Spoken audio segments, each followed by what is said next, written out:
a grabarla porque luego lo olvido. Bueno, vamos a empezar. El día de hoy nuestro tema es de trauma. Vamos a hablar, hicimos un poquito un juego de palabras y pusimos traumas de T mayúscula, de T minúscula, porque evidentemente no todos los traumas son iguales y no todos los eventos, ¿no?, funcionan de la misma manera. Entonces, esa es la razón. Un trauma es cuando sucede algo en la vida que supera las herramientas que yo tengo para enfrentarlos y que me cambia completamente la vida.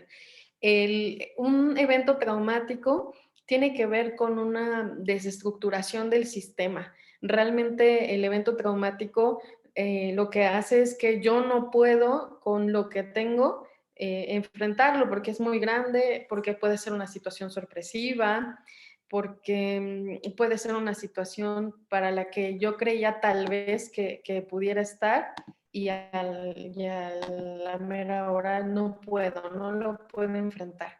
La palabra etimológicamente trauma significa herida. Entonces, en realidad, esta es una herida emocional la que tenemos. Generalmente, mientras más profundo es el trauma, más difícil es que la persona tenga como una conciencia clara del trauma. Hay una anestesia emocional. Hay que revisar las cosas que nos hacen sentir mal, porque muchas veces las cosas que nos hacen sentir mal tendrán que ver con estos recuerdos antiguos. Entonces, lo que sucede con los traumas es que están conectados. Yo creo que vale la pena aquí que les explique un poquito en este sentido que los traumas lo que tienen es que hagan de cuenta que si la memoria es un CPU, perdonen la comparación, si la memoria es un CPU, entonces lo que yo tengo es que ese es el hipocampo. El hipocampo es en donde yo guardo como todas estas cuestiones de memoria. Pero todos mis recuerdos están editados. Es decir, yo lo que hago es que cuando vienen los recuerdos, yo les pongo subtítulos, les quito, le corto, le pego, y eso es lo que ya se almacena en memoria. Es decir, mis recuerdos no son literal como las cosas sucedieron. Mis recuerdos ya están editados por el hipocampo. Y que en ese sentido las mujeres tenemos una zona de edición más grande porque es 30% más grande nuestro hipocampo y en eso está que también seamos así tan tiquismiquis con los detalles porque es como que recordamos 30% más de las cosas que un hombre en detalles recordaría, ¿no? Y después queremos que recuerden todo y nosotras, ¿por qué te acuerdas de la flor roja que estaba en la mesa con él, no? Entonces como de, no, fuimos a tal lado. Entonces está, el hipocampo están ahí los recuerdos, pero un evento traumático es como una USB, es una unidad de memoria independiente, pero no se conecta al CPU, o sea, no se conecta al hipocampo. ¿Por qué queda así suelto y solo? Por qué no se va al procesador general de recuerdos? Porque la psique lo lee como algo que es muy dañino y que pudiera destruirla, entonces lo aísla. Funciona como cuando somos alérgicos a algo, es el mismo mecanismo. Cuando nosotros somos alérgicos a algo y lo ingerimos, el cuerpo lo llena de agua, lo rodea de agua para que no haga más daño, porque somos alérgicos. Entonces, esta función que tiene el cuerpo de rodear de agua, lo que hace es impedir que haya mayor daño. Este es lo mismo, nada más que es a nivel psicológico. Entonces, lo que pasa es que queda esta unidad de memoria independiente. ¿Cuál es el problema? Que cualquier cosa que se le parezca en color, olor, sabor o lo que sea, ¡pum!, abre toda la unidad de memoria. Es decir, revivimos el evento. Ese es el problema de las situaciones traumáticas, que las vamos a estar reviviendo una y otra vez con cualquier cosita que se le parezca, ¡pac!, lo va a abrir. Y no es que voy a recordarlo, porque acuérdense, no he pasado por el centro de edición, entonces voy a vivirlo de vuelta, lo que significa que mi propio sistema me revictimiza, porque estoy viviéndolo de vuelta y viviéndolo de vuelta y viviéndolo de vuelta, y eso es lo que hace muy difícil el trauma. Porque mi propio organismo me lleva a estarlo, pum, vive y vive y vive y vive, y ese es el gran conflicto. Entonces, vamos a ir viendo, ¿no? Obviamente, no todos los traumas son iguales y muchas veces los traumas que traemos nosotros de infancia se conectan con los del adulto. Yo leo los traumas como, ¿saben? Como los helechos que tienen estas raíces que tienen un camotito y que todas las raícitas van al camotito. Los traumas son iguales, todos se conectan y al final es como si tuviésemos o un cajón de los traumas. Todos los traumas están guardados en el mismo lugar. Entonces puede ser que viene una situación traumática nueva y va y toca a todos mis traumas viejos y se hace un relajo, porque entonces ya se hace se viene en cadena, ¿no? Este tema de los traumas. De acuerdo al CIE-11, que este es el Manual de Enfermedades Mentales de la Organización Mundial de la Salud, en su última versión, nos habla de traumas simples, es decir, de un trastorno de estrés postraumático. Queremos decir con esto que es un solo trauma, ¿no? Entonces, tenemos la situación de un solo trauma o traumas complejos. Este término de traumas complejos les ha tomado muchísimo tiempo ponerse de acuerdo de cómo le ponían, pero se refiere a traumas a una persona que tiene eventos traumáticos desde la infancia y que entonces ya todos estos traumas que han venido desde infancia van a cambiar la manera en cómo nosotros nos identificamos en la vida y cómo funcionamos. Ya no funcionamos de manera saludable porque ya tenemos una gran colección de traumas que traemos desde la infancia. Entonces es una diferencia muy sustanciosa entre traumas simples y traumas complejos. ¿Qué elementos tengo que considerar en un trauma? Primer pregunta que tenemos que hacer es cómo me veo.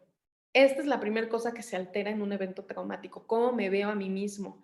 Esta es una alteración sustancial que se genera.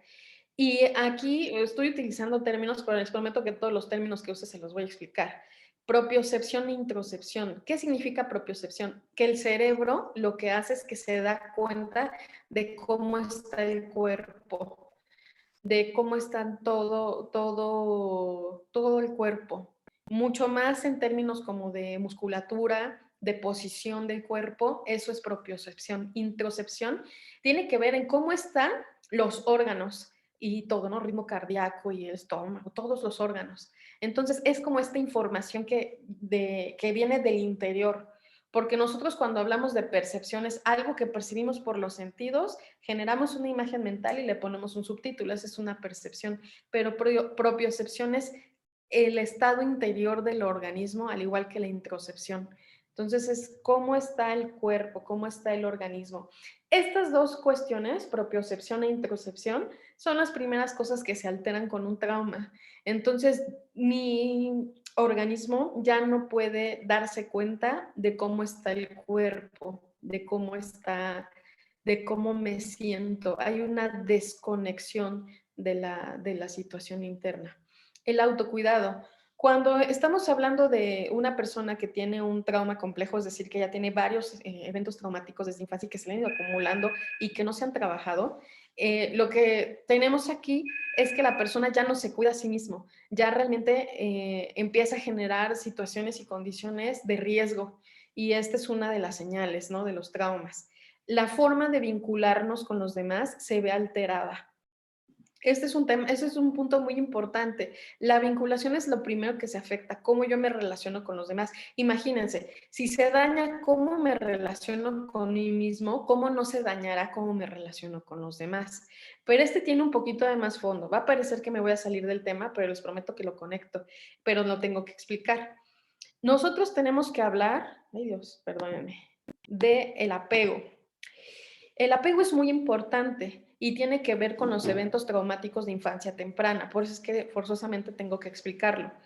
Bowlby es el autor del apego y él nos explica que el apego es este vínculo afectivo que tiene la mamá con el bebé, que es tan importante porque de ahí depende nuestra seguridad, de ahí depende la manera en cómo nos vamos a vincular de los demás, de ahí tienen que ver cómo se va a dar el desarrollo psicológico básico del niño.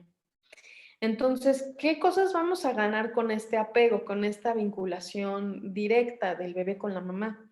Bueno, la construcción de la incondicionalidad, ¿no? De que mi cuidador va a estar ahí incondicionalmente.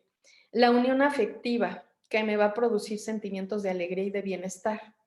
y un sistema focalizado en que tengo un trato privilegiado, en que voy a ser cuidado. Entonces, básicamente estamos hablando de que voy a ser querido, cuidado incondicionalmente y que voy a estar en bien. Esto es el apego. El apego, cuando ya lo manejamos de manera adulta, decimos, ay, no, el apego es malo, pero en primera infancia es necesarísimo, porque lo necesitamos para empezar a forjar estas estructuras emocionales que son tan importantes como es la seguridad y la confianza. Después de Volvi, ha habido muchos autores, porque Volvi realmente lo que hizo es que no es que revolucionara, explicó esto que era tan importante. Y entonces nos hablan de tipos de apego. Nos hablan del apego seguro, que es, bueno, cuando el niño se siente bien, no le falla a su cuidador y se siente valorado y aceptado. Entonces genera un apego seguro, lo que va a generar un adulto seguro y confiado que puede establecer vínculos, pero que, vamos a decirlo en palabras coloquiales, que no va a ser tóxico, ¿no? Que va a dejar el tiempo y no va a sentir la ansiedad de la separación y nada, va a estar bien. Un apego ansioso ambivalente es cuando por momentos sí lo cuidan y por momentos no lo cuidan y cuando es como intermitente, ¿no? En intermitencia es el cuidado y entonces no es muy seguro que el cuidador esté y por lo tanto esto va a generar en la edad adulta que se tenga una dependencia emocional. Esta ambivalencia en el apego va a generar una personalidad dependiente, con lo que todo lleva, ¿no? O sea, la personalidad dependiente es que va a buscar un asidero seguro y entonces va a súper depender y va a empezar con todo este tema de los celos y de por favor me dejes y de estate el pendiente de mí y encárgate emocionalmente de mí y todas estas situaciones vienen desde este apego primario con la mamá. Perdón, un apego evitativo tiene que ver con que no se puede contar con los cuidadores, perdón. Y entonces esto genera sufrimiento, que no se pueda contar con los cuidadores.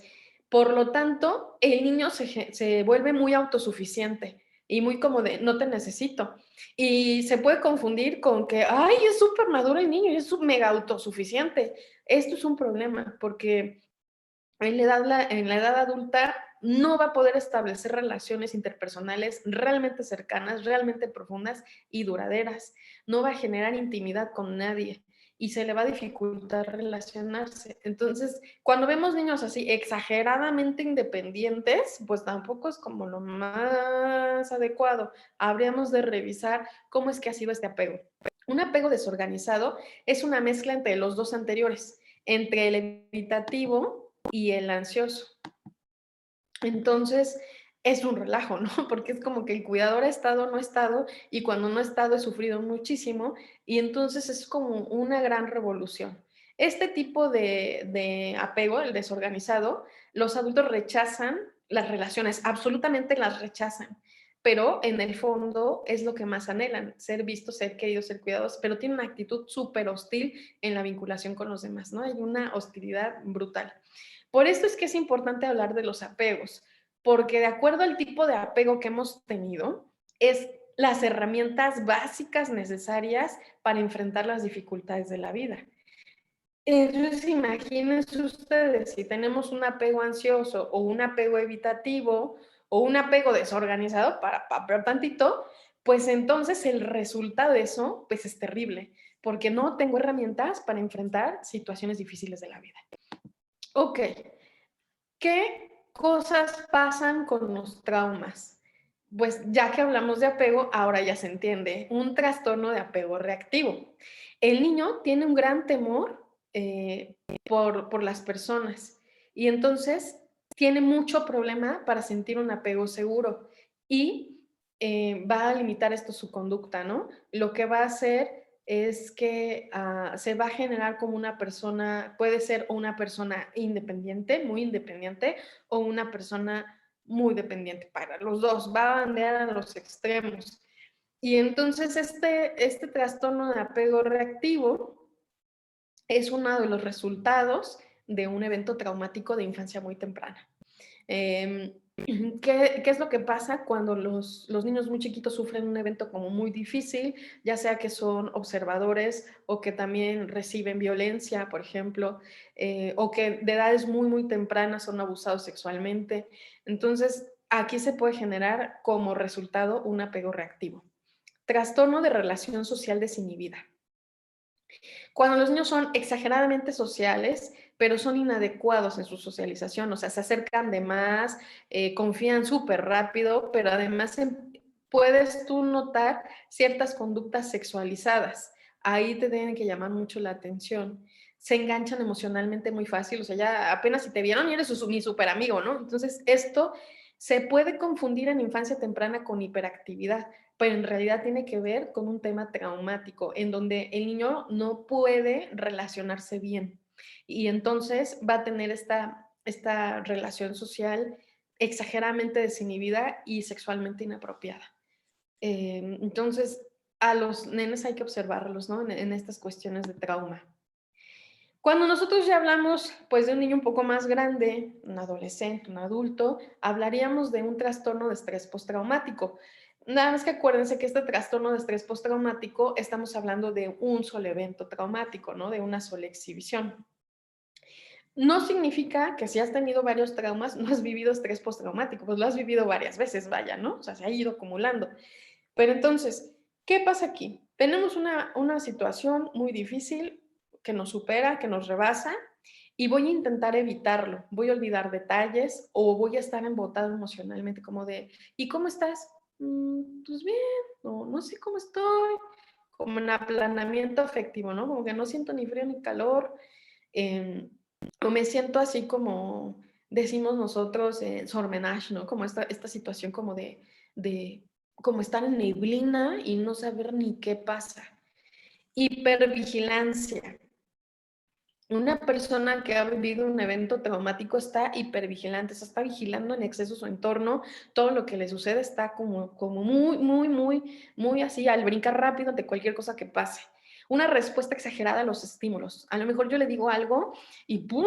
Detona todo su evento traumático, porque acuérdense que es esta USB, y entonces pácatelas, ¿no? Abre todo y la reacción emocional va a ser muy sobresaltada. Alteración del sueño, problemas de concentración y de atención, o sea, no se va a poder concentrar, no va a poder atender, va a tener como problemas para relacionarse con los demás. Tiene esto un efecto acumulativo, ¿no?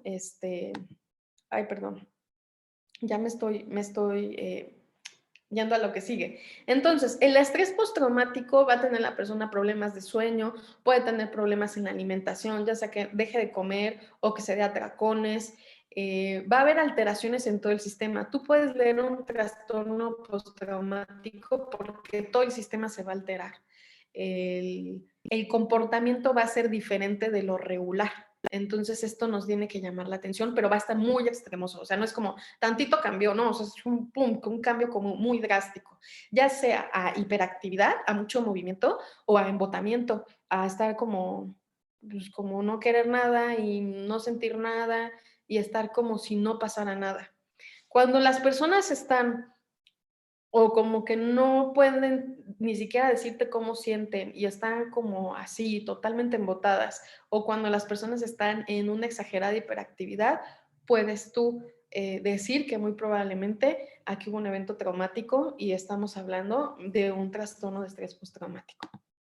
Ahora, expliquemos un poquito más a fondo este trauma complejo, es decir, estos traumas que han venido desde la infancia y que han tenido pasando situaciones traumáticas desde la infancia se han venido acumulando hasta la adultez y no se han trabajado, o sea, están ahí todos esos traumas ahí juntos, como decía una maestra, como cuando en la noche todos tus encarcelados que están ahí, ¿no? En las mazmorras, pudiesen abrir y se llenan tus pesadillas de ellos, ¿no? Así pasa con este trauma complejo.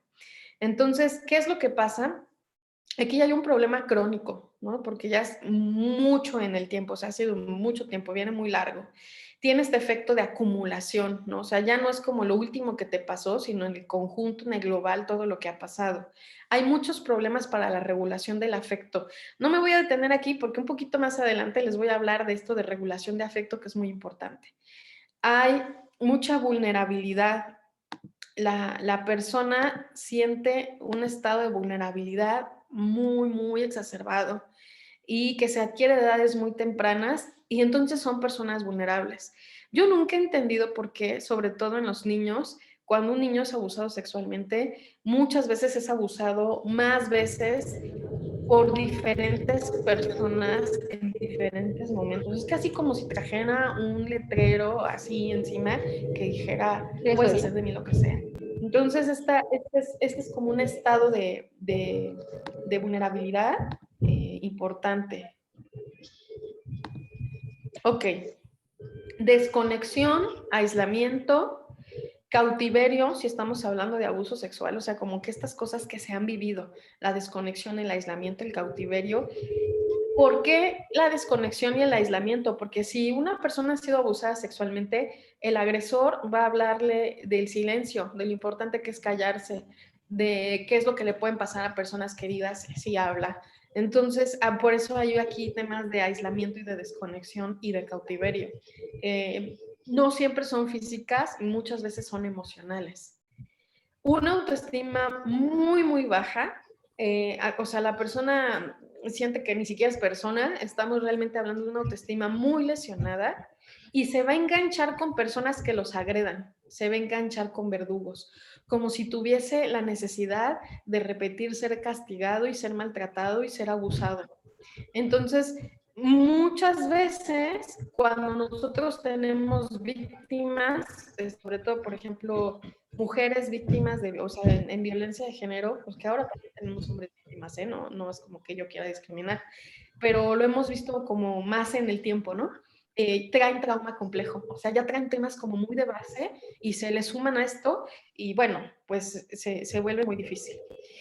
Hay edades muy vulnerables en la infancia, ¿no? Edades muy vulnerables por cambios que hay importantes a nivel biológico, mental, emocional. Entre los 3 y los 4 años es una banda muy importante de cambios.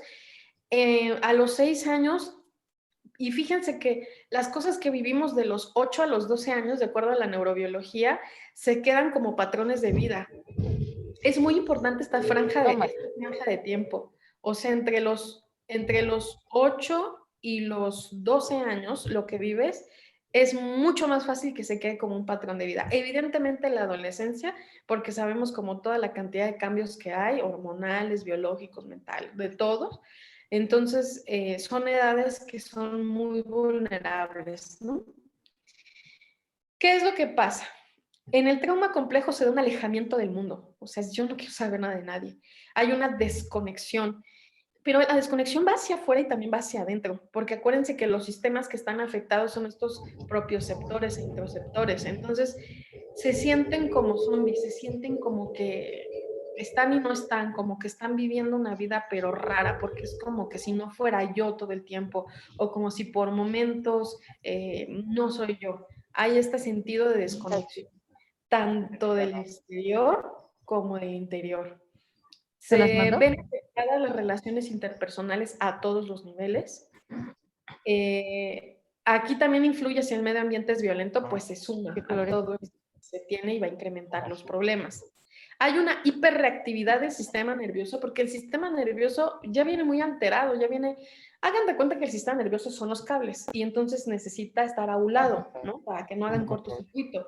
Entonces está mielinizado, está a un lado el sistema nervioso, pero de tanto desgaste que ha recibido, de que no se tiene el descanso necesario, de que las cosas no están bien, entonces el sistema nervioso ya está todo, ya están todos los cablecitos pelados por los lados, cortos por diferentes partes. Entonces, esta parte es como muy importante, ¿no? Ya hay una hiperreactividad del sistema nervioso. Y se da porque no hay como una regulación desde el cuidador primario, ¿no? Desde este apego que hablábamos. Entonces, también la manera en la que es el cuidador va a tener que ver cómo el niño se desarrolla, ¿no? Si el cuidador es impulsivo, es miedoso o lo que sea, todo se lo transmitimos a los niños, ¿no? Entonces va a ser como la reacción del niño. Entonces, estas cuestiones son importantes. Puede ser una hiperreactividad o puede ser una hiporreactividad, o sea, para abajo. Hay el embotamiento, no movimiento, aplanamiento afectivo. Puede ser que también estemos en una situación muy, muy estresante. Fíjense, lo que se ha visto en los últimos estudios en cuanto a abuso sexual es que lo que más duele, independientemente del tema del abuso y demás, es la traición. porque casi siempre es una persona muy cercana en la que hay confianza. Entonces, independientemente de todo lo demás que está dañado el tema de la confianza. Y por ahí va a haber una desconfianza generalizada. Entonces, y además, otra situación es que ha sido utilizado como un objeto. Por lo tanto, está siendo cosificado, está siendo un objeto y tú ya te vives como un objeto.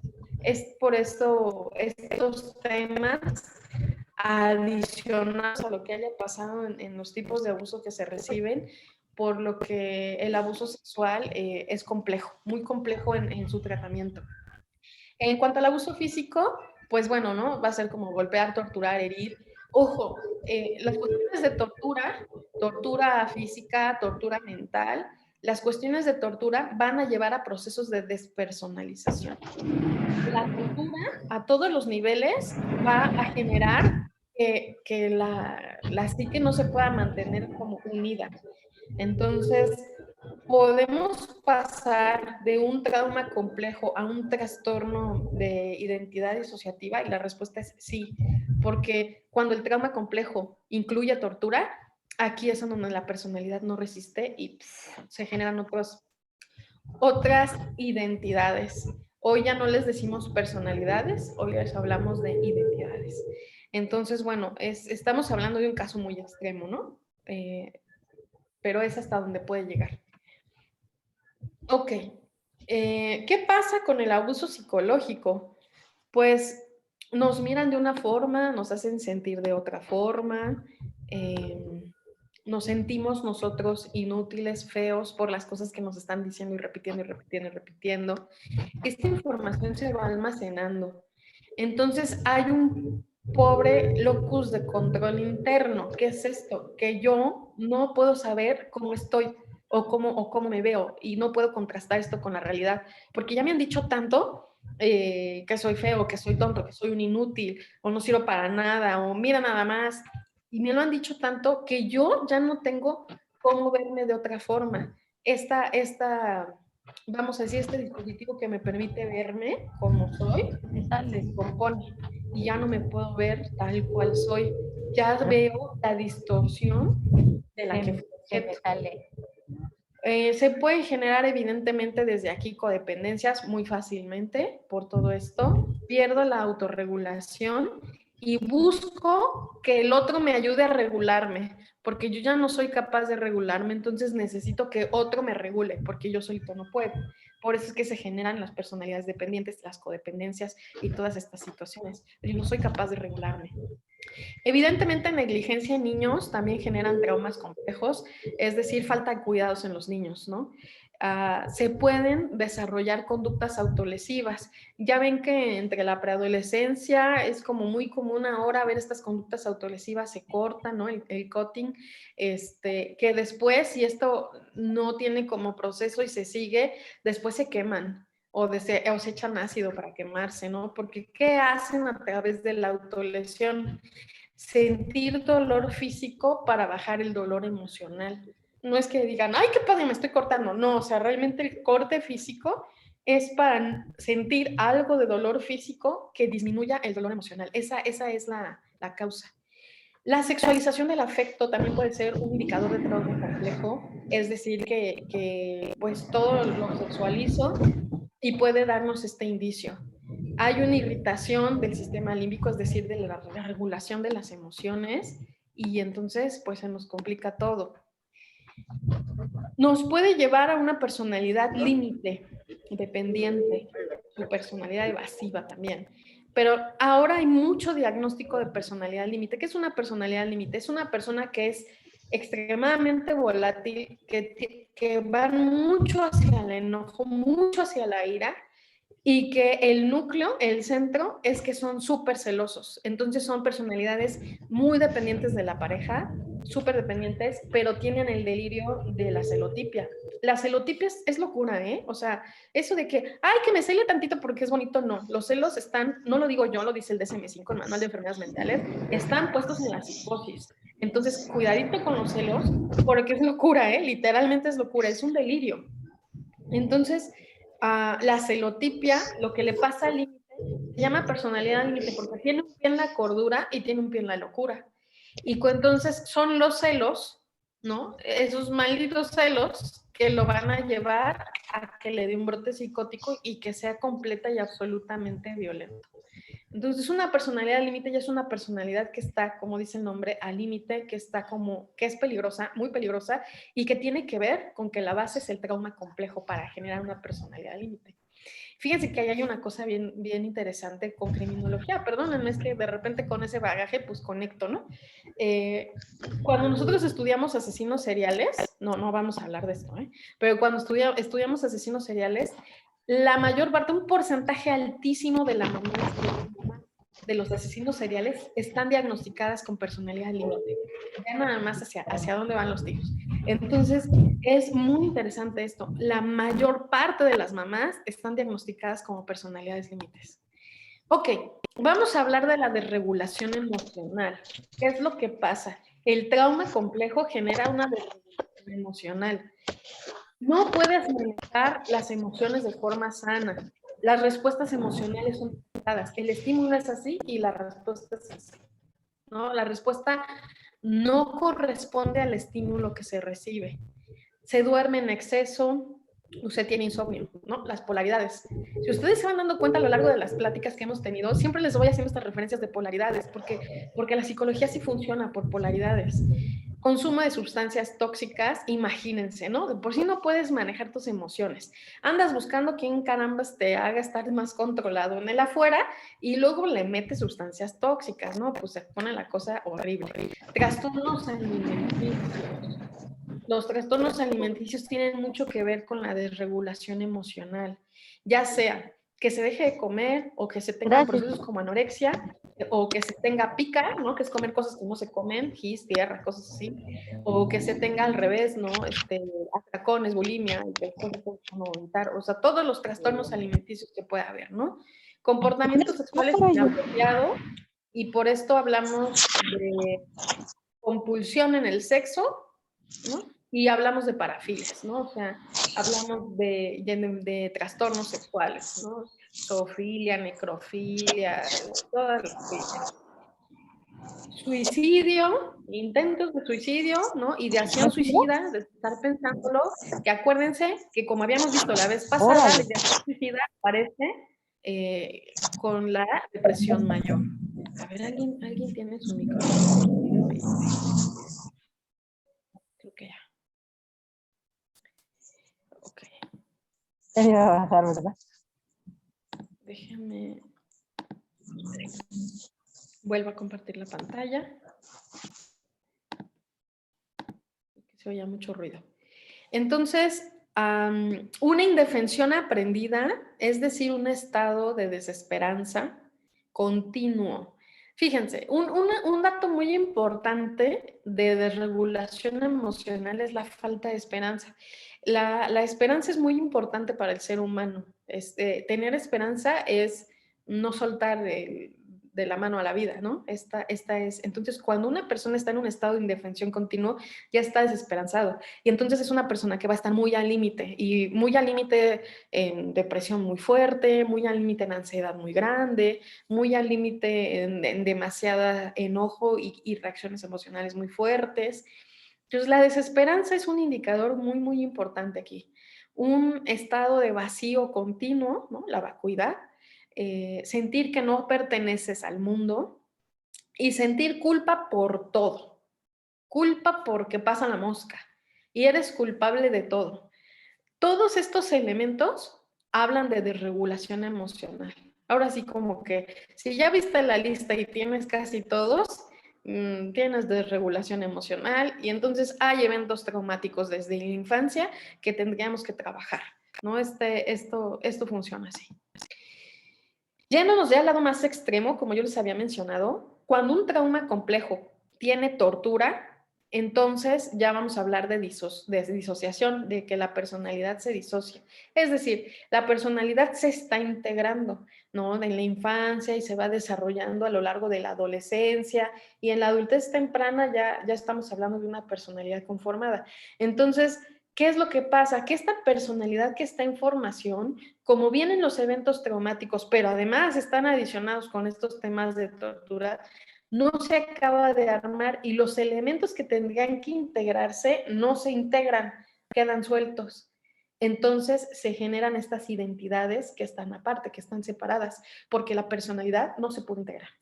Entonces se va a generar un distanciamiento. La persona no va a reconocer sus propias emociones, va a tener una visión alterada de sí mismo.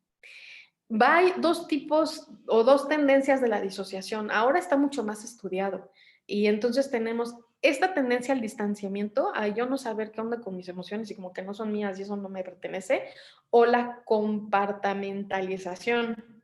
No me hagan repetirlo, por favor, que tiene que ver con que yo hago con estos compartimentos en mi mente en donde guardo las cosas que no quiero recordar. Entonces va haciendo cajoncitos, cajoncitos, cajoncitos donde guardo, pam, pam, pam, guardo cosas, guardo todo lo que rechazo. Lo difícil con esta cuestión de los compartimentos es después encontrarlos para empezar a abrir y empezar a trabajar cosa por cosa. Es muy complicado. ¿Cómo van a ser los síntomas? Bueno, ego distónico, ¿qué significa esto? Hoy les estoy hablando con mucha palabreja, perdónenme, pero tiene que ver con que yo siento que no soy quien siente lo que siente. O sea, está así como de, ¿quién sabe quién siente eso? Es como no estar como bien amarrado con esta cuestión. Hay un conflicto interno. Puede haber alucinaciones intrusivas, es decir, empiezo a escuchar cosas que no están, ver cosas que no están, sentir cosas que no están y que de repente me llegan, o sea, y me desestructuran porque no sé dónde vienen. Elementos de desconexión, o sea, de desrealización, es decir, por ejemplo, voy caminando y de repente digo, ah, caray, ¿qué hago en Tepoztlán? ¿A qué hora llegué aquí? Vagabundear, caminar sin rumbo y donde la mente se desconecta. Yo siempre les digo a mis alumnos, es de locos, porque vagabundear significa que ya te estás desconectando de la realidad. De verdad es que una cosa que sí tenemos que procurar en la vida es que cuando hacemos las cosas, hacerlas y ponerle atención, porque que la mente se desconecte tanto ya significa que ya estamos perdiéndonos de la realidad. Eso es lo que nos está avisando. Aislamiento, no tener conciencia, empezar a somatizar demasiado, o sea, empezar a tener mucha somatización y lo que antes llamábamos más como esta cuestión de conversión, que el término ya está como pronto a desaparecer, este término de conversión, que tendrá que ver con estas cuestiones como de, por ejemplo, se me duerme un brazo, pero físicamente no tengo nada y el origen de eso es emocional. Esa le llamaban en un inicio histeria de conversión, ¿no? Es como de estos grandes descubrimientos de Papa Freud. Entonces, finalmente, este tipo de síntomas son los que tienen las personas que empiezan con disociación y cuando con identidades disociadas y estos elementos que nos integraron empiezan a tener como vida propia. Esto nos habla de traumas muy profundos, de traumas complejos y de situaciones no arregladas. No hay manera de generar personalidad disociativa sin trauma más tortura, ¿no? Todo este paquete tiene que ir ahí para que se genere esto. Ok. Bueno, ¿qué hacemos? ¿Qué hacemos con los traumas? Definitivamente hay que trabajarlos, porque si tú tienes traumas ahí y no los trabajas, te van a hacer ruido. Te van a hacer ruido tarde que temprano. Los traumas no trabajados, va a llegar algún otro evento difícil, va a llegar alguna otra situación. La situación del presente va a empezar a tocarte las campanas de todos los eventos no trabajados. Yo sé que aquí además hay psicólogos y terapeutas. ¿Qué tienes que hacer como terapeuta? Tener cuidado y verificar si tenemos un estrés postraumático por un solo evento en este momento o si estamos presentando un paciente que tiene un trauma complejo. Si es un trauma complejo, ten cuidado y no trates el trauma más reciente, vete al más viejito. ¿Por qué? Porque como están todos conectados, si trabajas el más viejito, muy probablemente va a haber otros eventos que ya no tengas que trabajar. Si te vas por el más reciente, el mismo trauma te va a hacer efecto medusa, es decir, te va a convertir en piedra y no vas a poder trabajar con ese paciente. Tendrás que trabajar el más antiguo e irlos trabajando. Así toman especialidades para trabajar con trauma. No porque sean psicólogos ya trabajan trauma, son metodologías específicas para trabajar trauma. Entonces, si tú quieres trabajar situaciones traumáticas, ve con alguien que sí tenga los estudios necesarios para trabajar traumas. Hay vamos a decirlo así, tecnologías terapéuticas específicas. Hay ahora tecnologías que trabajan desde la parte corporal. Hay tecnologías como EMDR, que se llama Eye Movement Desensitization and Reprocessing, movimiento ocular rápido de sensibilización y reprocesamiento. Esta es una técnica del Instituto Francine Shapiro. Es una técnica súper buena y es muy, muy efectiva. Y así, ¿no? Hay técnicas muy especializadas para trabajar trauma. No es como de, no nos lo enseñan en la licenciatura, pues. Entonces, sí necesita la persona estar capacitada para poder entrar a trabajar el trauma. Porque para trabajar trauma necesito trabajar la situación traumática, el evento, para esta USB poderla conectar al CPU y que entonces se empiece a procesar, pero ahí no acaba la chamba. Porque una cosa es el trauma y otra cosa es todo lo que ya está dañado.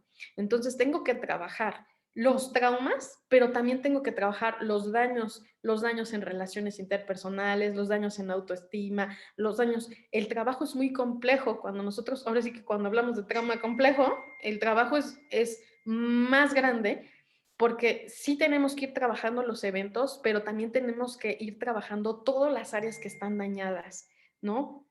Todas estas escenarios dañados los tenemos que trabajar. Por lo tanto, pues no es tan breve el trabajo con trauma.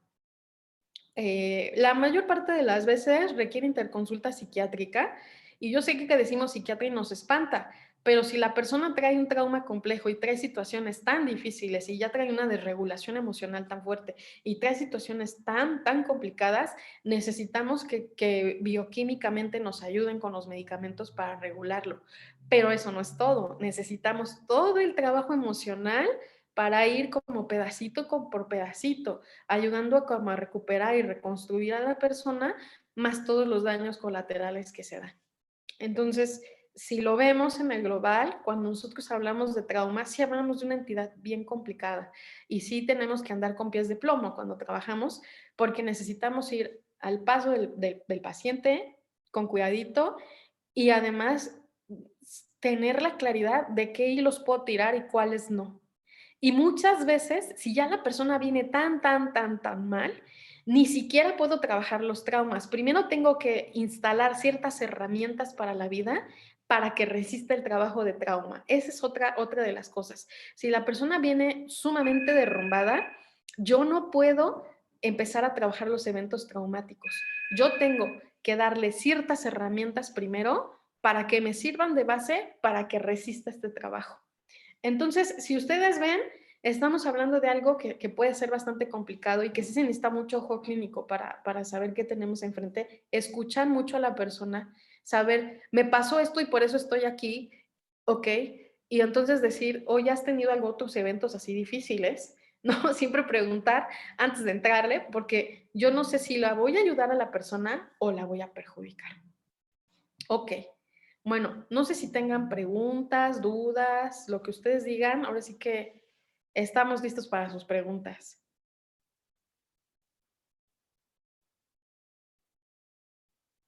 Pueden abrir su micrófono, pueden escribirlo en el chat, como ustedes gusten.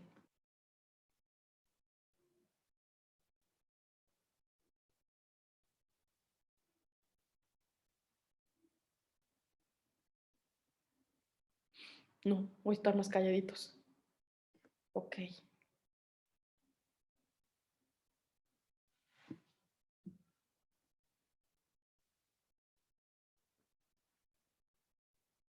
No sé si sintieron que fue más complicado o no sé si fui suficientemente clara. Espero que sí.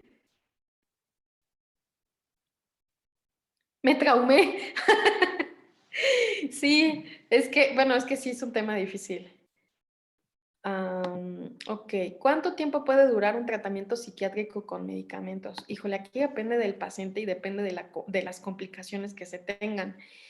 Generalmente son tratamientos como de un año, generalmente, pero si ya estamos hablando de que ya vienen situaciones súper difíciles o que a partir de este trauma complejo ya se generó un trastorno de la personalidad o un trastorno mental, pues entonces el medicamento va a ser de por vida. ¿No? Va a depender.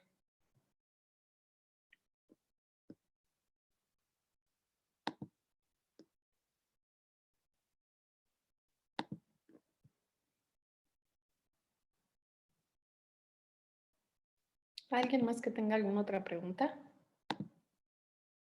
Ok. No sé si te contesté o te compliqué porque no se puede como decir con exactitud, ¿no? Lo del tratamiento psiquiátrico. Depende mucho de la complejidad de cosas que tengamos. ¿No? Ok. Bueno, no sé si quieran sugerir otros temas. Hoy, como les escribí en el chat, hoy terminamos con los temas que ustedes habían sugerido. No sé si quieren sugerir algún otro tema para las siguientes pláticas, si quieran sugerirnos algún tema, ya sea que nos lo quieran decir ahora o nos lo quieran escribir después por el chat. Nos hemos ido moviendo de acuerdo a las sugerencias que ustedes nos han hecho de temas. La idea es seguir haciéndolo a finales de mes, una vez al mes, y nada más es como saber si tienen como algún tema que les interese más.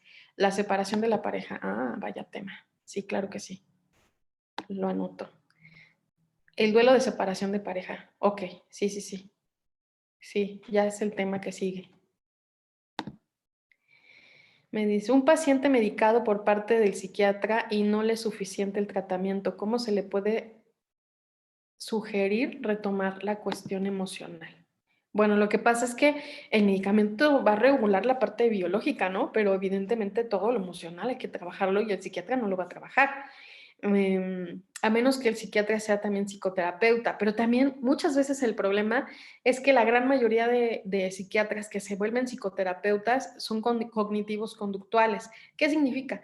Que te dan como la receta de cocina para lo que necesitas en este momento y que sí te va a funcionar porque sí es efectivo en ese momento, pero después vas a seguir con el tema en realidad. ¿Cómo sugerirle? Es como decir, mira, como hablarle bien bonito y bien suavecito, ¿no? Y decirle, mira, pues el medicamento te regula la parte química, pero todo el tema de tus emociones y todo el tema de las cosas que te han sucedido a lo largo de la vida, hay que trabajar en ellas. Y entonces, pues aquí es en donde necesitas que un psicoterapeuta, un psicólogo te ayude para el proceso, para poder procesar eso. Háblale con mucho amor, háblale como muy suavecito y como pues de una forma muy lógica, ¿no? De decir, pues el medicamento te va a curar el síntoma físico, pero no te va a ayudar con la parte emocional.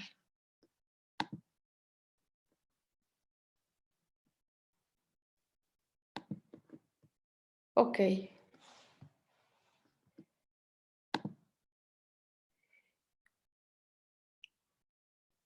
¿Enamoramiento o puro gusto? Caray. ¿Cómo se trabaja un trauma para abuso sexual? Ok. Bueno, primero tienes que saber si es un solo evento, si son varios eventos, si son varios eventos en el tiempo, si es un mismo agresor, si son varios agresores. Como les digo, generalmente un niño que es abusado por diferentes personas en diferentes momentos. Hay que ir al abuso primario. Si la persona tiene como elementos como básicos para poder trabajar, hay que ir al abuso primario, al primero. Y entonces, casi siempre el primero es una persona muy, muy, muy cercana. Entonces, para que haya habido confianza del niño, ¿no? Entonces, aquí la primera cosa que tienes que trabajar, puedes utilizar alguna de las herramientas como MDR si tienes este tipo de capacitación, pero si no, una cosa que te ayuda mucho es el ejercicio de rescate, para empezar. Mira, no podemos cambiar los eventos que nos suceden en la vida, pero sí podemos rescatarnos de esos momentos difíciles. Y aquí esto es un ejercicio que es muy bonito porque es tu versión adulta rescatando a tu versión niño. Hay que trabajar con el niño interior, pero hay que trabajar desde rescatarlo. Cada quien tiene diferentes formas y ejercicios de rescate. A mí el que me funciona mucho, gracias Rara Muris por los datos, más constelaciones familiares y demás cosas, es tú adulto, te colocas frente al niño y entonces le dices, ¿no? Vengo por ti, pero hay cosas muy importantes a decirle. Le tienes que decir que este no es el momento, este no es el lugar ni la forma de morir. ¿Por qué decirle esto? Porque la psique, cuando está en una situación muy difícil, lo que tiene es sensación de muerte. Entonces tú tienes que decirle eso. Le tienes que decir eso y le tienes que decir, ven conmigo, ¿no? No te quedes aquí porque aquí te duele estar. Ven conmigo. Es un ejercicio que es delicado porque pues lo estás llevando a la persona al lugar en donde más le duele. ¿Qué tienes que tomar? El momento más difícil del evento, lo más difícil. Ahí es en donde tienes que generar el rescate. Entonces tienes que ser muy cuidadoso con la persona con la que estás trabajando porque tienes que ser muy cauto y suavecito y ayudarlo a que abrace al niño y se lo traiga de vuelta a casa. Y después tienes que ayudar al adulto a que empiece a cuidar a este niño que está lastimado. Vamos a generar autocuidado, porque ya vimos que una de las cosas que está más dañada es el autocuidado. Entonces, aquí lo vas a poner a que cuide a este niño, a que le enseñe cómo es su vida ahora de adulto, aunque se va a sentir como loquito al principio, pero funciona muchísimo. El trabajo con el niño interior es muy importante.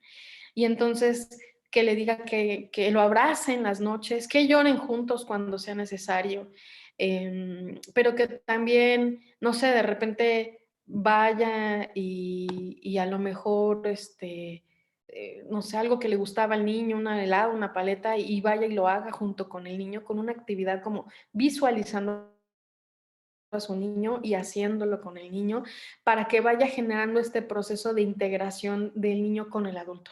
Este sería el primer trabajo que hay que hacer. Por ahí tienes que empezar.